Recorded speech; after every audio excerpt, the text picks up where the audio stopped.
প্রিয় দর্শক, আমন্ত্রণ জানাচ্ছি TVN24 এর নিয়মিত আয়োজন টিভিএন ওয়েলনেস দেখার জন্য। সাথে আছি ডাক্তার সজল আশফাক।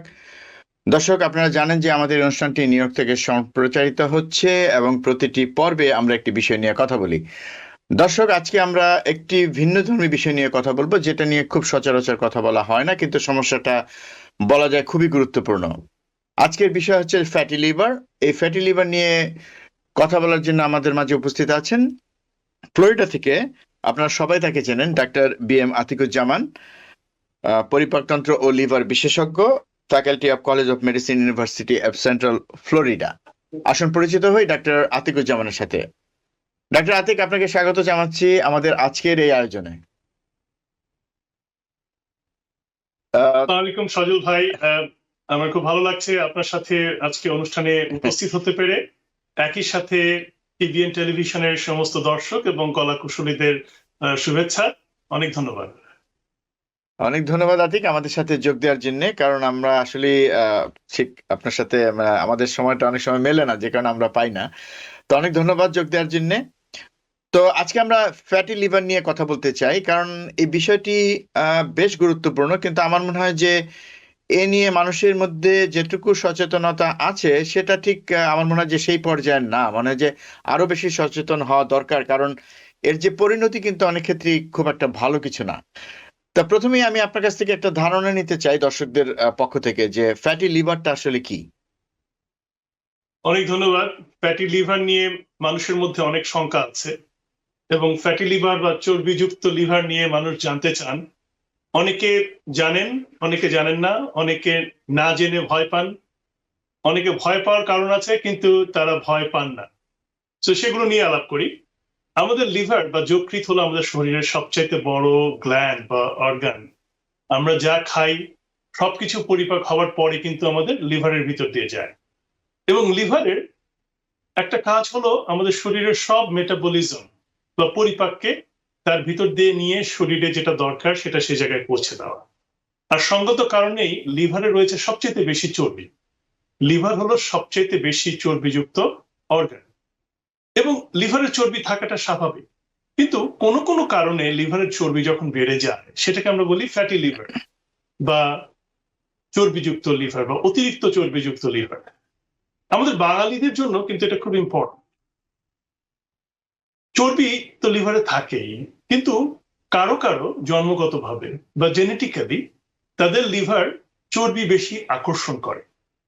তার মানে তারা শরীরের বিভিন্ন জায়গায় চর্বি যেগুলো ডিস্ট্রিবিউট হওয়ার কথা ছিল সেখানে না যেয়ে লিভারের মধ্যে বেশি চলে যায়।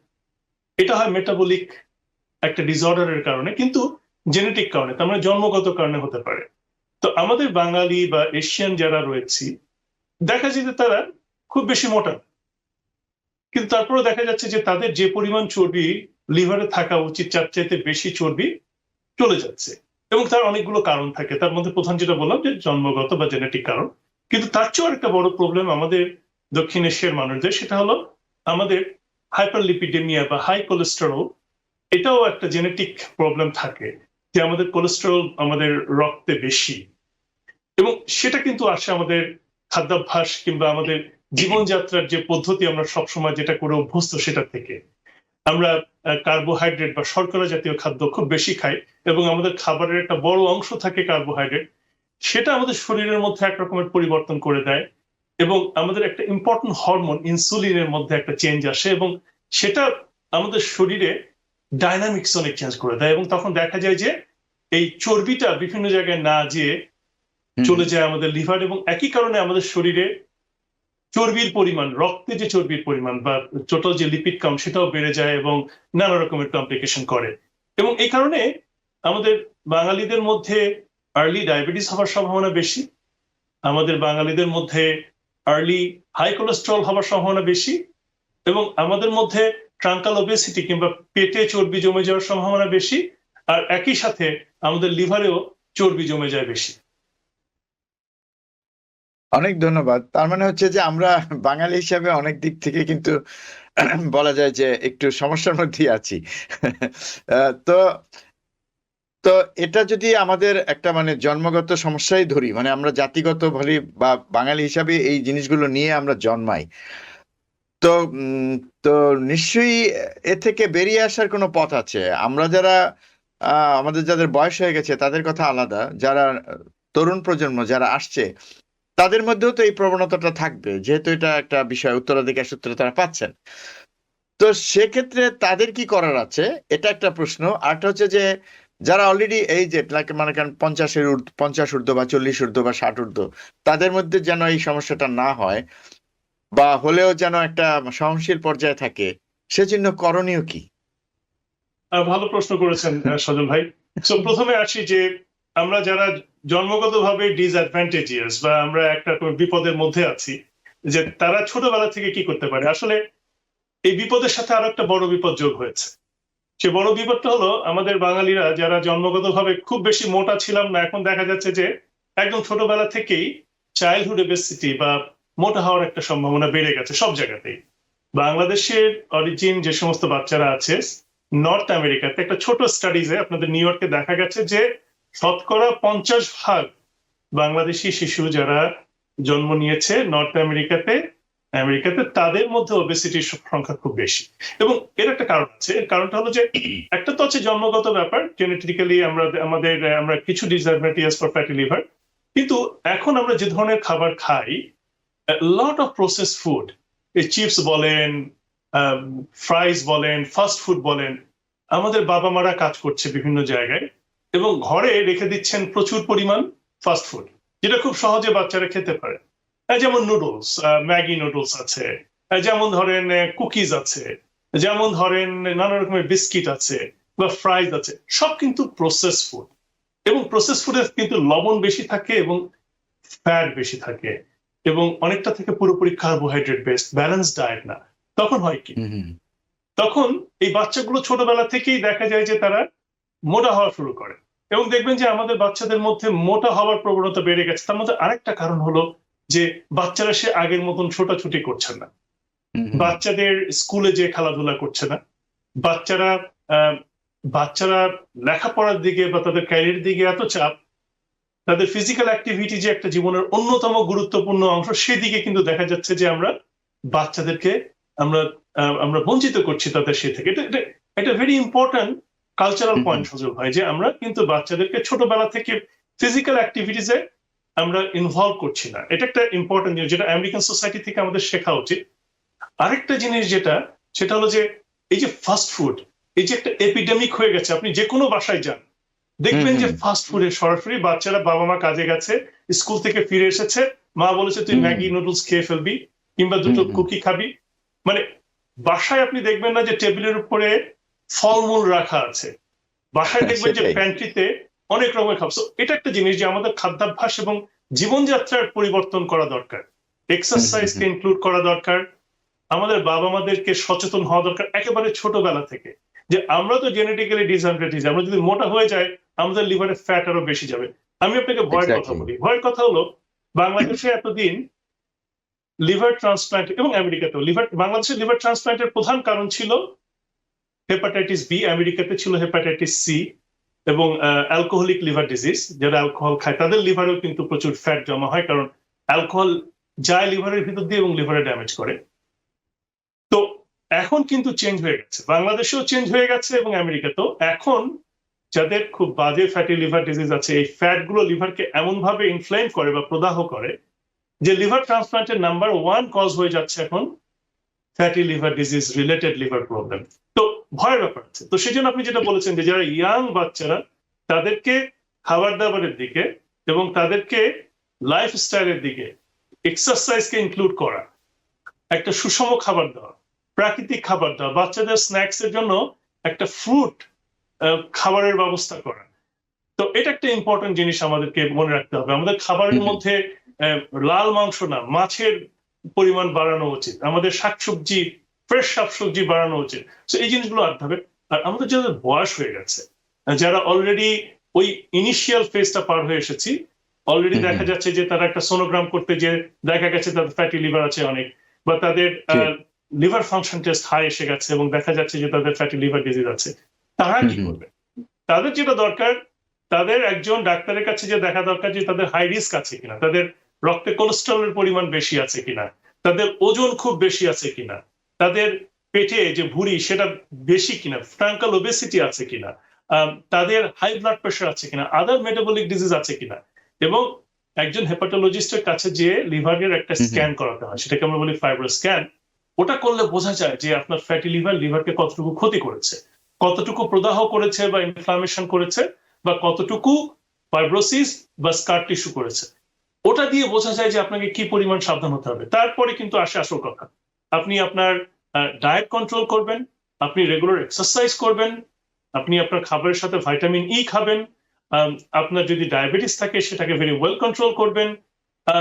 Exercise play a major role আসলে, এবং খাদ্যাভ্যাস এবং জীবনযাত্রার যে পদ্ধতি ওটা কিন্তু একটা বড় ভূমিকা পালন করে। সো ওই জিনিসগুলো আমাদেরকে করতে হবে আমাদের জন্য যাদের বয়স বেশি হয়ে গেছে এবং ধরা পড়ছে যে আপনার ফ্যাটি লিভার হয়েছে।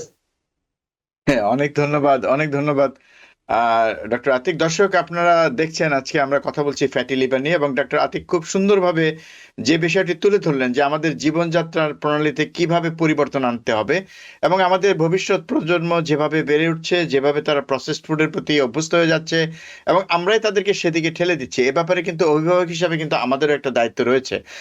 তো ডক্টর আতিক, আমি যে প্রশ্নটি এরপরে করতে চাই, যে খুবই স্বাভাবিক, যেটা যে যে এই যে সমস্যা যদি হয়, কারো ফ্যাটি লিভার হয়, এটা কি এমন যে চিকিৎসকের কাছে গেল, কোনো একটা পরীক্ষা নিরীক্ষা করলো, তখন ধরা পড়লো, নাকি রোগী নিজে থেকে কিছু একটা টের পান যে তার হয়তো বা এই ধরনের সমস্যা হচ্ছে, বা কোনো ধরনের উপসর্গ থাকে কিনা?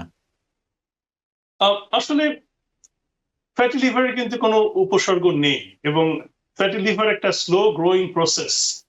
আপনার শরীরে আস্তে আস্তে করে লিভারে ফ্যাট জমা হচ্ছে। সো ইনিশিয়ালি ফ্যাটি লিভারের কিন্তু কোনো সিমটম নেই। যখন লিভার খুব বড় হয়ে যায়, লিভারের উপরে যে পাতলা পর্দাটা আছে, ক্যাপসুলটা আছে, সেখানে চাপ পড়ে। Because people sneeze. Because not everyone washes their hands. Because kids touch a lot of things. Set a date to get your COVID shot and RSV if eligible. Because if you're wondering, should I get my COVID shot? Think about other people. Learn more at nj.gov/health/vaccines. অনেকে দেখা যায় যে পেটের উপরের দিকে একটু ব্যথা feel করে, কিন্তু যখন লিভার খুব ইনফ্লেমড হয়ে যায়, খুব প্রোগ্রেসড হয়ে যায়, তখন দেখা যায় যে তার ডাক্তারের কাছে গেছেন, একটা টেস্ট করতে দেখা গেল যে লিভার ফাংশন টেস্ট হাই হয়ে গেছে, কিংবা পেটের ওই সাইডে ব্যথা হচ্ছে। অনেকে খুব রেয়ারলি তারা খুব উইক ফিল করেন, উইক ফিল করতে পারেন, ভেরি নন স্পেসিফিক।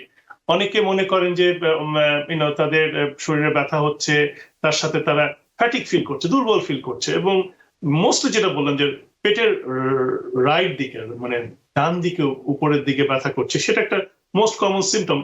কিন্তু যখন ডিজিজ প্রোগ্রেস হয়ে যায়, তার মানে তার অনেক মানে ফাইব্রাস টিস্যু হয়ে গেছে, তার সিরোসিস হয়ে গেছে, তখন তাদের স্কিনে চুলকানো শুরু করে, চোখ হলুদ হয়ে যায়, হঠাৎ করে সারা শরীরে পানি চলে আসে, পেটে পানি চলে আসে, সেগুলো হলো অ্যাডভান্স সিমটম।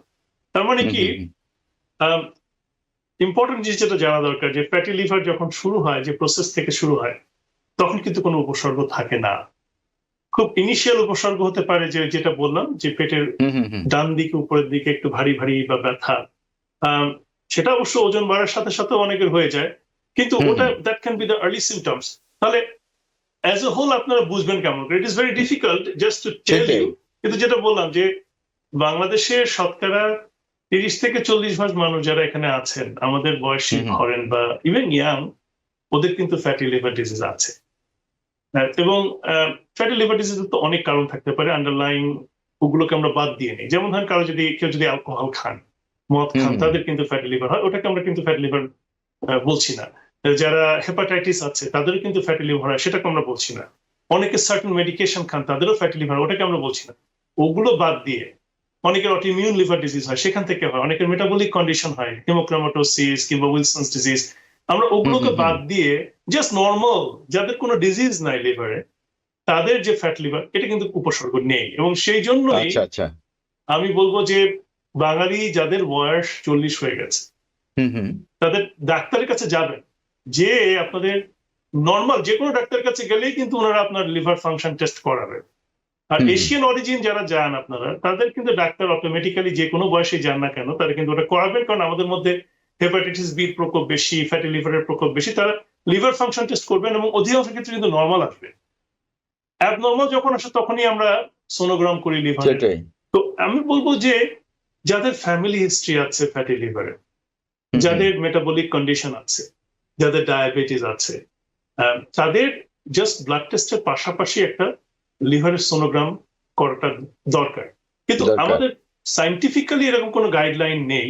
কিন্তু হুম, হুম। আমরা যারা এশিয়ান পেশেন্ট, যারা এশিয়ান অরিজিন ডাক্তার আছি বা এশিয়ান পেশেন্ট দেখছি, বাংলাদেশি পেশেন্ট দেখছি, আহ, আহ, তাদের মধ্যে অনেকেই কিন্তু মানে আর্লি স্ক্রিন করে ফেলেন, একটা সোনোগ্রাম করে ফেলেন। এবং এরকম কথা হচ্ছে যে American society of study of liver disease যেটা আছে, AASLD, American association of liver disease study, কিংবা ওয়ার্ল্ড লিভার ফাউন্ডেশন, তো এরা কিন্তু চিন্তা করছেন যে একটা স্ক্রিনিং যারা হাই রিস্ক গ্রুপ তাদেরকে আর্লি করা যায় কিনা, কারণ এই ফ্যাটি লিভারের কোনো সিমটম নেই। তো যদি কোনো কারণে পেটে ব্যথা হয়, ডাক্তারকে বলবেন যে আপনি একটু দেখেন তো, আমি একটু কনসার্ন আছি লিভার ডিজিজ নিয়ে। তো সেটা একটা গুড আইডিয়া, যেটা বললাম যে পেটের রাইট সাইডে একটু ব্যথা হচ্ছে, আপনার হাই ব্লাড প্রেশার আছে বা ফ্যামিলি হিস্ট্রি আছে লিভার ডিজিজের, কিংবা আপনি একটু ওবিজ, আপনি তখন এই সোনোগ্রাম করে আপনি চেষ্টা করে নেবেন, কারণ উপসর্গ তো নাও থাকতে পারে। সেটাই অনেক ধন্যবাদ। তার মানে হচ্ছে যে এটা মানে কেউ যদি সন্দেহ করে বা সন্দেহের বাইরেও যদি আমি একটা স্ক্রিনিং টেস্টে যাই, একটা আল্ট্রাসোনোগ্রাম করি, তাহলে কিন্তু খুব সহজেই বুঝতে পারা যায় যে ফ্যাটি লিভার আছে কি নেই। কাজে এটা বুঝতে পারাটা কিন্তু খুব কঠিন কিছু না। এবং আপনি খুব গুরুত্বপূর্ণ একটা কথা বলেছেন, যারা অ্যালকোহলিক তাদের প্রতি ডাক্তারদের একটা আলাদা নজর থাকে তার ফ্যাটি লিভার আছে কিনা সেটা খুঁজে দেখার, বা যার হেপাটাইটিস বি পজিটিভ বা যার অন্য কোনো সমস্যা আছে যেটার কারণে তার ফ্যাটি লিভার হতে পারে, সেক্ষেত্রে চিকিৎসকের এক ধরনের সচেতনতা কাজ করে এবং তিনি সেটাকে খুঁজে দেখতে চেষ্টা করেন। কাজে তারটা কিন্তু আপনি ধরছেন না। কথা সত্য যে এক্ষেত্রে তাদের ব্যাপারে চিকিৎসকই অনেক বেশি সচেষ্ট থাকেন সেটাকে নির্ণয় করার ক্ষেত্রে। কিন্তু যারা স্বাভাবিক মানুষ তাদের মধ্যে কখন ফ্যাটি লিভার গড়ে উঠছে সেটা তো আসলে বোঝা মুশকিল, এবং উপসর্গ যেহেতু তেমন একটা নাই, কাজে সেক্ষেত্রে তো আসলে রোগী নিজেও বুঝবেন না। কাজে তারাই আসলে মানে রিস্কে আছেন। তো আপনি যেটা বলছিলেন যে হাই রিস্ক গ্রুপ, তার মানে কি আমাদের জানা উচিত একজন মানুষ হিসাবে, একজন সচেতন মানুষ হিসাবে, যে আমি সেই হাই রিস্ক গ্রুপে আছি কিনা। আপনি দুই একটা বলেছেন যে কারো যদি ডায়াবেটিস থাকে বা ফ্যামিলি হিস্ট্রি থাকে, আপনি কি আরেকটু বলবেন যে এই গ্রুপে কারা পড়েন, কারা এই রিস্কে আছেন? আপনি যদি এশিয়ান অরিজিন হন, আপনি বাঙালি, আপনার বয়স 30 হয়ে গেছে, আপনার ওজন যতটুকু হওয়ার কথা তার চেয়ে একটু বেশি, কিন্তু আপনার ওজন ঠিকই আছে, কিন্তু দেখা যাচ্ছে আপনার ভুঁড়িটা একটু বড়, আপনার হাই ব্লাড প্রেশার হয়েছে, আপনি একটু প্রি ডায়াবেটিক, বা আপনার মাঝে মধ্যে ব্লাড সুগার হাই চলে আসে, আপনি মাঝে মধ্যে পেটের ডান দিকের উপর দিকে একটু ব্যথা ফিল করেন, আপনার অবশ্যই একটা ফ্যাটি লিভারের স্ক্রিনিং করা উচিত। এটা হলো জাস্ট একটা নর্মাল সাধারণ 30 বছর বয়সের যুবক যুবতীর কথা আমি বলছি। আর আমাদের যারা 40 বছর যদি পার হয়ে যায় বা 50 বছর যদি হয়ে যায়, তাদের মধ্যে অনেকেরই দেখা যায় যে হাই ব্লাড প্রেশার হয়ে গেছে, ডায়াবেটিস হয়ে গেছে বা আর্লি ডায়াবেটিস হয়ে গেছে, তাদের তো অবশ্যই করা উচিত। 40 বছরের পরে আমি মনে করি যে যদিও এটা একটা ফিক্সড গাইডলাইন না, আমাদের বাংলাদেশিদের সবারই একটা আলট্রাসোনোগ্রাম করার দরকার আছে, কারণ অনেক সময় ব্লাড টেস্টে বোঝা যায় না। সো একেবারেই নর্মাল পেশেন্ট আমার কাছে এসছেন, আমি যদি কোনো অজুহাতে তার ফ্যাটি লিভার স্ক্রিনিংটা করতে পারি, বিশেষ করে সোনোগ্রাম করতে পারি, আমি কিন্তু করে ফেলি, কারণ রিস্কটা হয়। একটা জিনিস বুঝতে হবে যে আমরা একটা নতুন টার্ম ব্যবহার করি, সেটাকে আমরা বলি প্রেসিশন মেডিসিন। প্রেসিশন মেডিসিন মানে, ধরেন আমি আপনাকে দেখছি, আপনি খুব চমৎকার সুস্থ মানুষ, কিন্তু আমরা চিন্তা করি যে আপনার হাই রিস্ক কোনটা হবে, কারণ আমি সবকিছু তো পয়সা খরচ করে করতে পারবো না, কিংবা আপনি মনে করছেন যে আপনি সুস্থ, আপনি কেন সবকিছু পরীক্ষা করবেন? সো এখন হচ্ছে কি, আমরা পিন পয়েন্ট করছি, আপনার হিস্ট্রি নিচ্ছি, আপনার জেনেটিক ব্যাকগ্রাউন্ড নিচ্ছি, আমরা অনেকের জেনেটিক মার্কার পর্যন্ত টেস্ট করছি, করে আমরা বলছি okay you have higher risk of fatty liver. তো আপনি বাঙালি, আপনি ফিজিক্যাল এক্সারসাইজ করেন না, আপনার পেটে সামান্য একটু ভুঁড়ি জমে গেছে, আপনার একটু হাই ব্লাড প্রেশার হয়েছে, কিংবা family history high blood pressure আছে, বাবা মার ডায়াবেটিস আছে, ফ্যামিলি হিস্ট্রি আছে কারো না কারো liver ডিজিজের, you automatically will do the screening for fatty liver disease. কোনো সিমটম জানারও দরকার নেই। তো এটা হলো মোস্ট ইম্পর্টেন্ট জিনিস। জি, অনেক ধন্যবাদ। একটু ভয় লাগছে, কারণ অনেক কিছু মিলে যাচ্ছে আমার সাথে। আমার মনে হচ্ছে দর্শক আমি আপনাদের মধ্যে একটা জিনিস হয়তো বলতে চাই যে ফ্যাটি লিভার হলেই মানুষ ভয় পেয়ে যায়, এটাই বোধহয় শেষ হয়ে গেল। এখন ফ্যাটি লিভার যেহেতু আপনার অনেক বহুল আলোচিত একটা ব্যাপার, যেহেতু রুল চেঞ্জ হয়ে গেছে, এখন ট্রান্সপ্লান্টের নাম্বার 1 কজ হয়ে গেছে। ধরেন 100 জন লোকের ফ্যাটি লিভার ডিজিজ আছে, কেমন? এবং যে কারণে হয়েছে, জেনেটিক হলো 50% and 50% হলো অন্যান্য কারণ। এখন ফ্যাটি লিভার হলে ভরকে যাওয়ার কিছু নেই। আপনাকে জানতে হবে যে আপনার রিস্ক ফ্যাক্টর কি কি আছে, নাম্বার 1, এবং সেগুলো যদি আপনি সচেষ্ট হন নিজেকে রক্ষা করার জন্য, সেগুলো যদি মিটিগেট করেন ঠিকভাবে। আরেকটা জিনিস হলো যে আপনি যদি এক্সারসাইজ শুরু করেন, আপনি যদি খাবার দাবার সাবধান হয়ে যান, আপনি যদি মানে এক্সারসাইজ করাটা যে কত ইম্পর্টেন্ট, আপনি যদি দিনে 40 মিনিট করে সপ্তাহে 5 দিন মানে 200 মিনিট যদি এক্সারসাইজ করেন, আপনার যদি ফ্যাটি লিভার ডিজিজ থাকে বা মেটাবলিক সিনড্রোম থাকে, আপনি জানেন যে আপনি আপনার লংজিভিটি কত বছর বাড়িয়ে দেবেন সেটার জন্য। সো ইটস ভেরি ইম্পর্টেন্ট যে বুঝতে হবে যে আপনার রিস্ক কতটুকু এবং ডিটারমাইন করতে হবে যে আপনার কতটুকু হয়েছে। সব ফ্যাটি লিভার ডিজিজ কিন্তু লিভার রোগে মারা যাবেন না, খুব সামান্য। ফ্যাটি লিভারের সামান্য অংশ একটা রোগী যাদের ইভেন্চুয়ালি ক্রনিক লিভার ডিজিজ হবে, খুব সামান্য। আগে বলতাম যে আমরা 10 ভাগ, এখন হয়তো বেড়ে একটু বেশি হয়ে গেছে, কারণ আমাদের মোটা মানুষের সংখ্যা বাড়ছে দিন দিন, এবং মেটাবলিক সিনড্রোম বাড়ছে দিন দিন। প্রসেস ফুড হলো একটা বিরাট জিনিস। এখন প্রসেস ফুড এত মজা, আপনি না খেয়ে কি করবেন? হ্যাঁ, মানে সবাই প্রসেস ফুড খাওয়ার অভ্যস্ত হয়ে গেছে। কোথায় আপনি একেবারে মানে সতেজ জিনিস পাবেন যেখানে প্রসেসিং নাই আর কি? Processing is so easy, so tempting. There's so many restaurants around you, so many grocery around you. আপনি প্রসেস ফুড তো ইজিলি দিনে আমরা কিছু না কিছু অংশ প্রসেস ফুড খেয়ে ফেলি, তাই না? খেতেই হয়, সেটাই। তো যেমন ধরেন আপনি সকালবেলা রুটি বানানো তো একটা কঠিন কাজ, সবজি দিয়ে রুটি খাবেন কিংবা এক বাটি ডাল খাবেন, কঠিন কাজ, তাই না? একটা বেগল ক্রিম চিজ দিয়ে খেয়ে ফেলা খুব সহজ, একটা ব্রেড একটু বাটার লাগিয়ে খাবেন খুব সহজ, কিন্তু এগুলো সব কিন্তু প্রসেস ফুড। তো প্রসেস ফুড থেকে বের হওয়া কিন্তু টাফ জিনিস, কিন্তু যদি করতে পারেন ইটস ওয়ান্ডারফুল জিনিস। তো ফ্যাটি লিভার হলেই যে সেটা ডেথ সেন্টেন্স, এটা মনে করার কোনো কারণ নাই।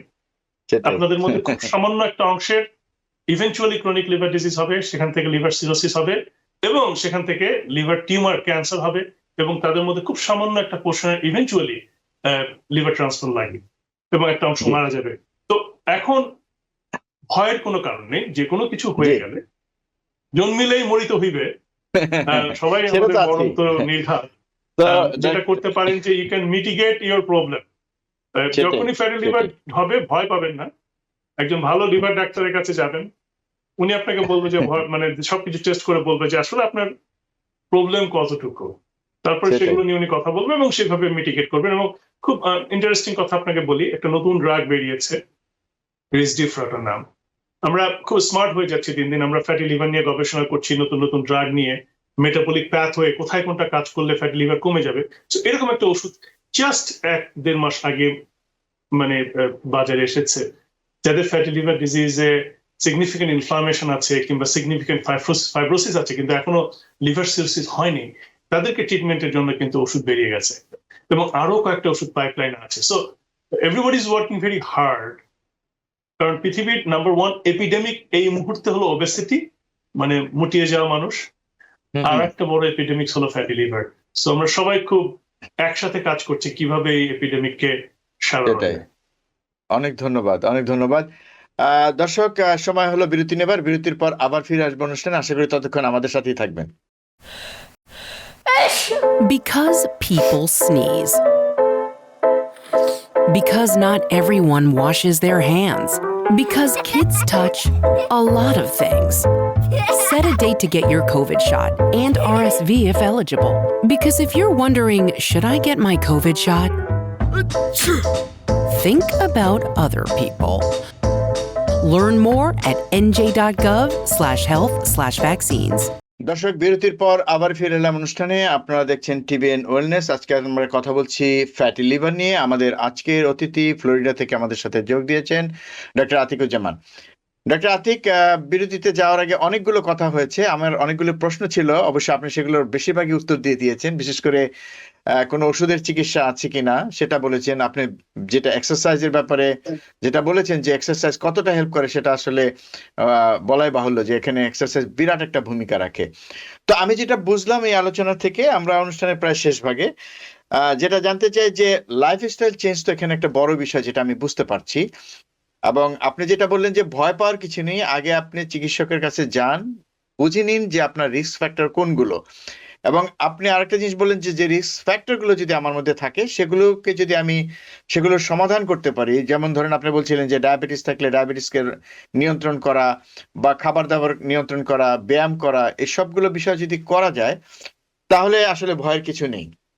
তো আমার প্রথম প্রশ্ন হচ্ছে যে এই যে রিস্ক ফ্যাক্টর গুলো আমি মিটিগেট করলাম, মানে এগুলো সমাধান করলাম, কিন্তু তারপর লাইফস্টাইল চেঞ্জের বিষয়টা আমি একটু গুরুত্ব দিতে চাই। এই কারণে আপনি বলছিলেন যে ব্যায়ামের ব্যাপারটা, আপনি এবং কয়েকটা ঘন্টার কথা বলছিলেন যে 200 মিনিট বা কি একটা এরকম করে বলেছিলেন।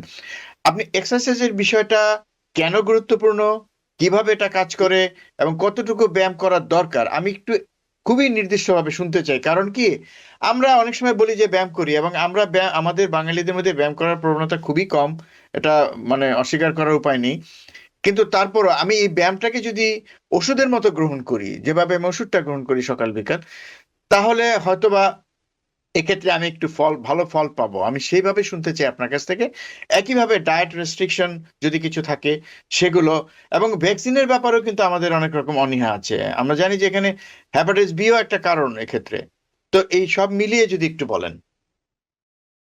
অনেক অনেক ভালো ভালো প্রশ্ন করেছেন। আমি কিন্তু ডায়েটিশিয়ান না, নাম্বার ওয়ান।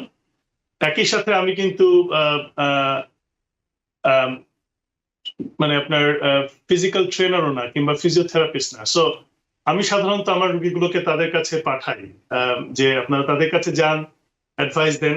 তবে অবভিয়াসলি কিছু কিছু জিনিস আমি আপনাদেরকে বলতে পারি।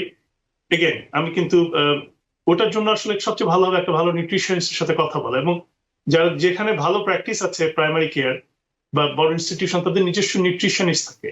সো প্রত্যেকটা মানুষই কিন্তু ভেরি ইউনিক। আপনার ফ্যাটি লিভার হয়েছে, আপনার চাচাতো ভাইয়ের ফ্যাটি লিভার আছে, তাকে যেভাবে ট্রিটমেন্ট করছে বা তাকে যেভাবে এক্সারসাইজ করতে বলছে, আপনাকেও যে ঠিক একইভাবে এক্সারসাইজ করতে হবে তা কিন্তু না। তো প্রথমে এক্সারসাইজের কথা যেহেতু সজল ভাই বলেছেন, আমি এক্সারসাইজের একটা ইম্পর্টেন্ট কথা বলি। এক্সারসাইজ যে করবেন তার মধ্যে একটা এক্সারসাইজের পোর্শন হলো কার্ডিও। তার মানে আপনার শরীরের হার্ট রেটকে বাড়িয়ে দেওয়া, এবং হার্ট রেট বাড়ানোর কারণে আপনার শরীরের যে রক্তনালী সেখানে সার্কুলেশন বেড়ে যাওয়া, শরীরের ওভারঅল মেটাবলিজমটা বাড়িয়ে দেওয়া। সো ফার্স্ট হলো কার্ডিও। সো কার্ডিও অ্যাচিভ করতে গেলে খুব সহজে করা যায়, সেটাও যদি একটু জোরে জোরে হাঁটেন, কিংবা ঘরে যদি একটা ট্রেডমিল থাকে। মানুষের ঘরে অনেকেরই ট্রেডমিল আছে, কিন্তু ঘরে এই এক্সারসাইজটা করতে অনীহা আছে।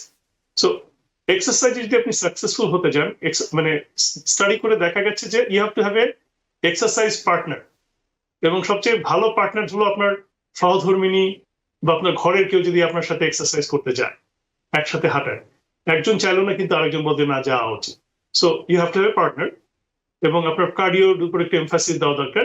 সো আপনি half of your exercise should be fast walk, কিংবা ট্রেডমিল এক্সারসাইজ করা বা হাঁটা। That is one thing.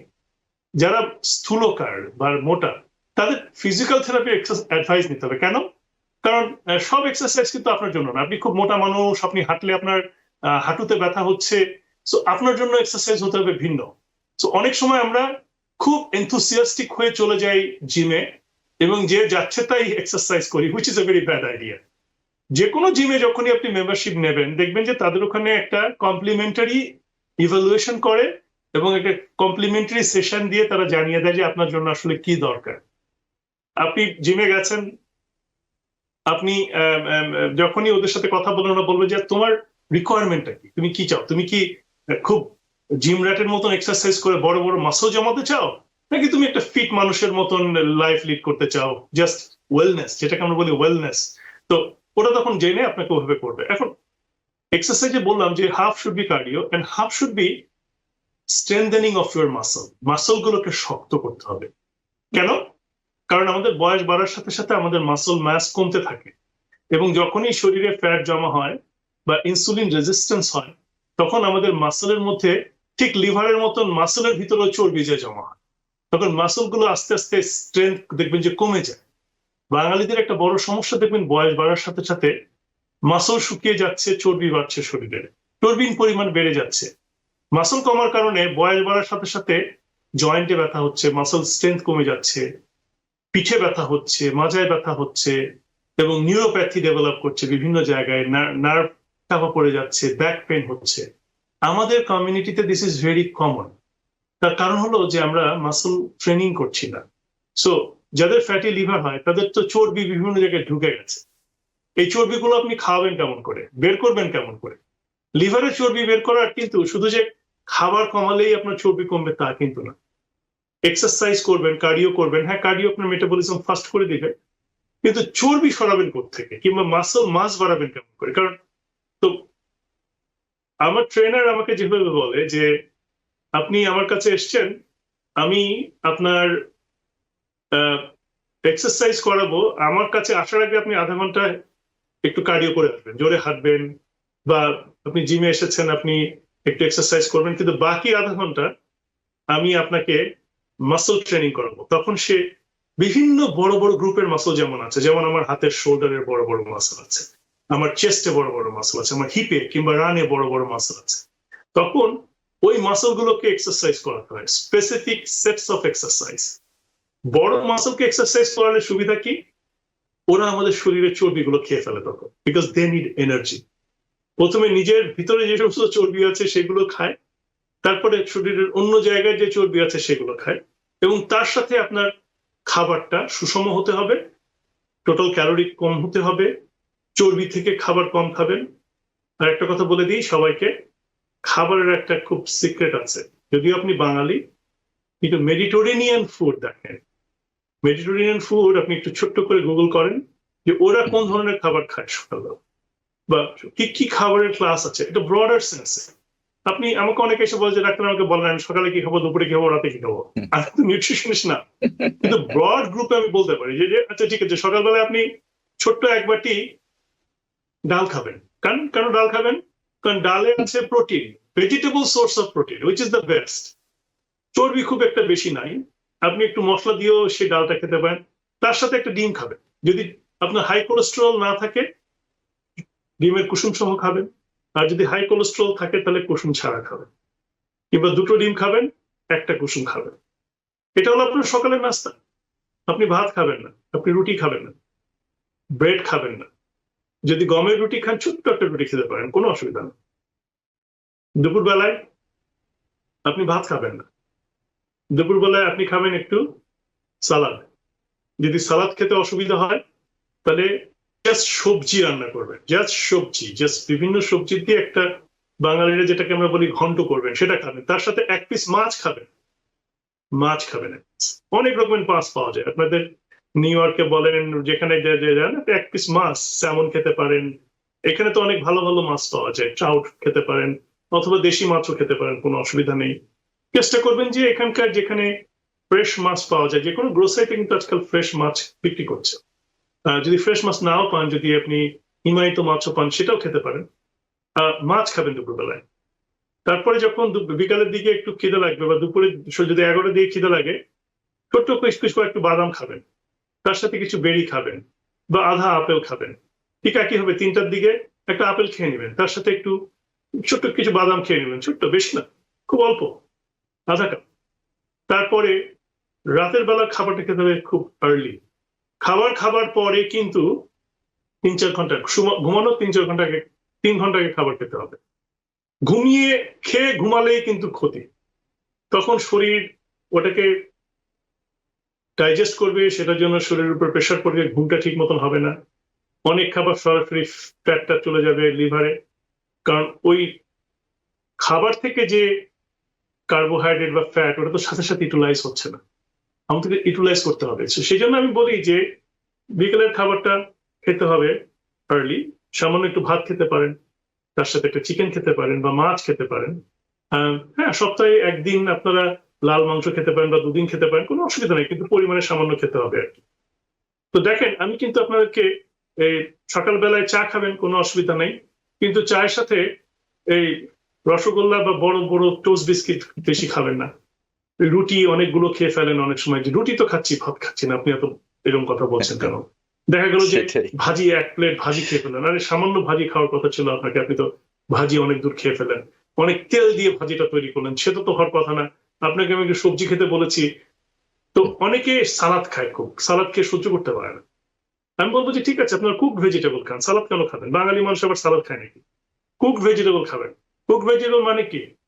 লাউ, তাই না? তারপর ক্যারট, হুম, তারপরে নানা রকমের বিনস, তারপরে আপনার মিষ্টি কুমড়া, হ্যাঁ, তারপরে হুম, শিম, হ্যাঁ, নানা রকমের বিচি, হ্যাঁ, তারপরে স্প্রিং বিনস, এগুলো দিয়ে তো খুব সুন্দর একটা ঘন্ট রান্না করতে পারেন, তাই না? একটু কম তেল দেবেন, হুম, লবণ দেবেন, সামান্য একটু মশলা দিলেন, that can be a very good breakfast.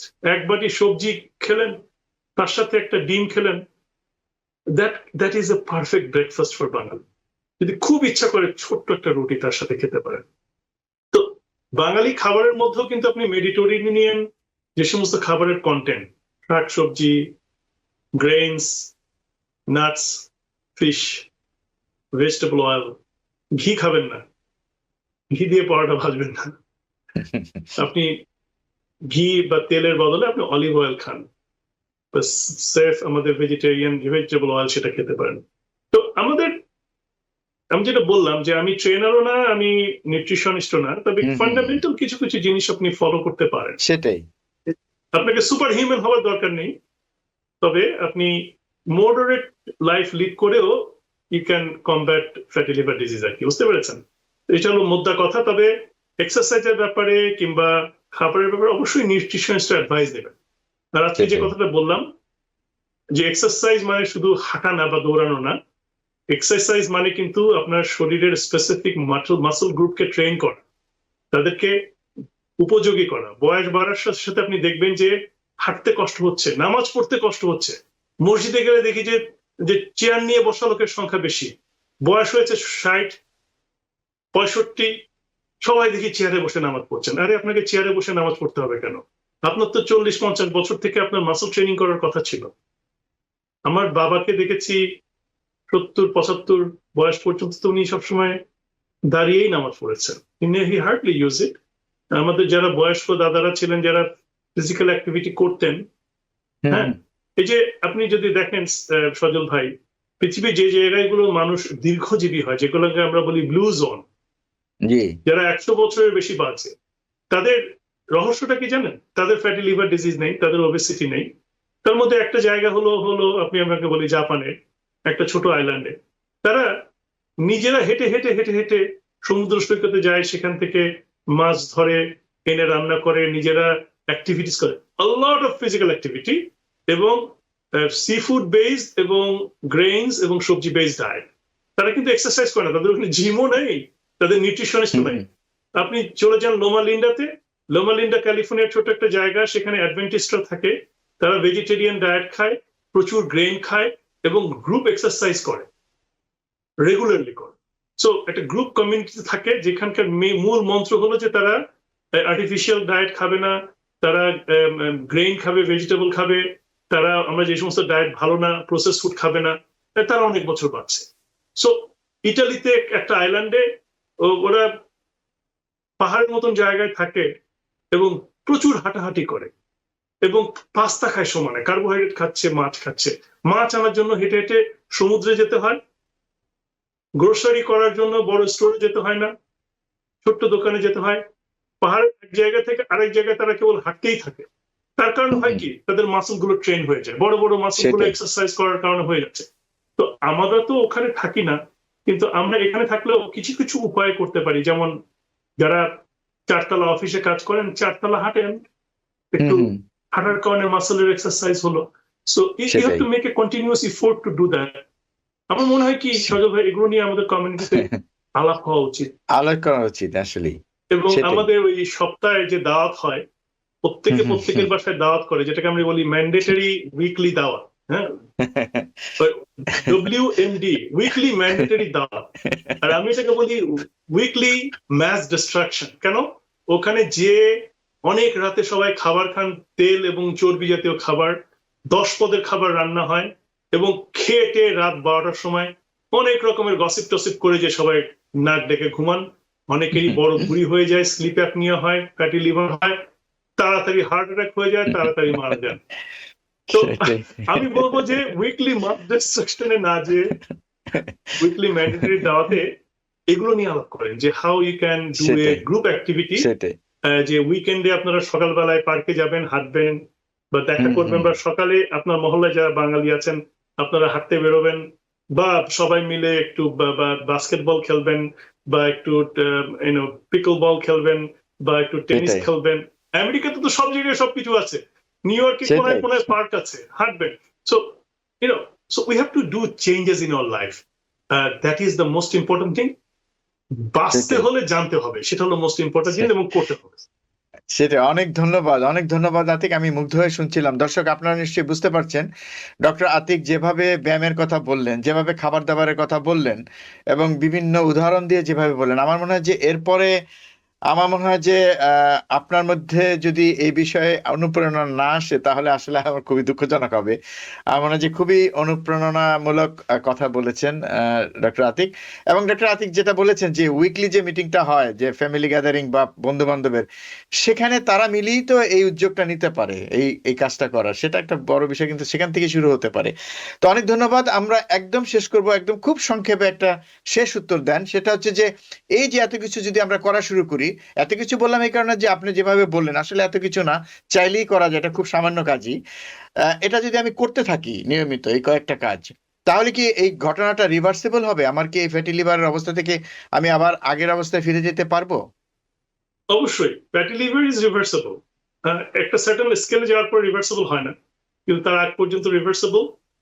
আমি অনেক কথা বলি, অনেকে আমাকে বলে যে ডাক্তার আতিক আপনি এত কথা বলে আপনি কি এগুলো সবকিছু করেন? খুব জটিল প্রশ্ন। আমি যদি একটা কথা বলি, যখন বলতে হয় তো বলি, তার মধ্যে আপনারা যদি 10টা কথা শোনেন সেটাই আমার সার্থকতা। এবং আমি মনে করি একজন চিকিৎসক হিসেবে এটা আমার অ্যাডভাইস আপনাদের দেওয়া উচিত। যেগুলো বললাম তার থেকে কিছু কিছু পালন করবেন। এবং একটা বড় ইম্পর্টেন্ট জিনিস, ডাক্তারের কাছে যাবেন। ডাক্তার আপনার সবচেয়ে ভালো বন্ধু। একটা ভালো ডাক্তার খুঁজে নেবেন যে একটু মনোযোগ দিয়ে আপনার কথা শুনবে, যে আপনার এই হাই রিস্ক গুলো পিন পয়েন্ট করবে। Fatty liver is reversible, obesity is reversible, metabolic liver disease is reversible. আপনি যদি একটা সার্টেন লেভেল পর্যন্ত যান, এবং আপনি রিভার্সেবল স্টেটে আছেন কিনা সেটা জানা খুব জরুরি, এবং সেজন্য আপনাকে এক্সপার্টের কাছে যেতে হবে। অনেক ধন্যবাদ। অনেক ধন্যবাদ। আমার মনে হয় যে দর্শক, এরপরে আর উপসংহার টানার দরকার নেই, ডক্টর আতিক সব বলে দিয়েছেন। দর্শক, আপনারা নিশ্চয়ই আজকের অনুষ্ঠান থেকে উপকৃত হয়েছেন। ডক্টর আতিক, আপনাকে আবারও ধন্যবাদ এরকম একটি বিষয় নিয়ে খুব সুন্দর এবং সাবলীল ভাবে প্রাণবন্ত এই আলোচনার জন্য। আপনি ভালো থাকবেন। অনেক ধন্যবাদ সজল ভাই, আপনি চমৎকার উপস্থাপনা করেন। আপনার সাথে অনুষ্ঠান করা খুবই শান্তির ব্যাপার। আমি আপনাকে দেখতাম বাংলাদেশে আপনি করতেন, এখন আমেরিকাতে এসেও সেটা কন্টিনিউ করছেন। ইটস মাই প্লেজার আপনার অনুষ্ঠানে এত সুন্দর সাবলীল উপস্থাপনা, যে অনেক ইম্পর্টেন্ট ইনফরমেশন আপনি যারা এক্সপার্ট তাদের কাছ থেকে বেরিয়ে আনতে পারেন। আপনি ভালো থাকবেন, সুস্থ থাকবেন। দর্শক যে যেখানে আছেন ভালো থাকবেন। আজকের জন্য সবার কাছ থেকে বিদায়। দর্শক, একই কথা বলছি, সবাই ভালো থাকবেন, সুস্থ থাকবেন। আগামীতে আবার দেখা হবে অন্য কোনো বিষয় নিয়ে। আল্লাহ হাফেজ। TBN 24 টেলিভিশন দেখতে আজই কল করুন 7187776556। লগ ইন করুন www.totalcablebd.com। নিউ ইয়র্ক থেকে সম্প্রচারিত TBN 24 টেলিভিশন বিশ্বজুড়ে বাঙালির কণ্ঠস্বর।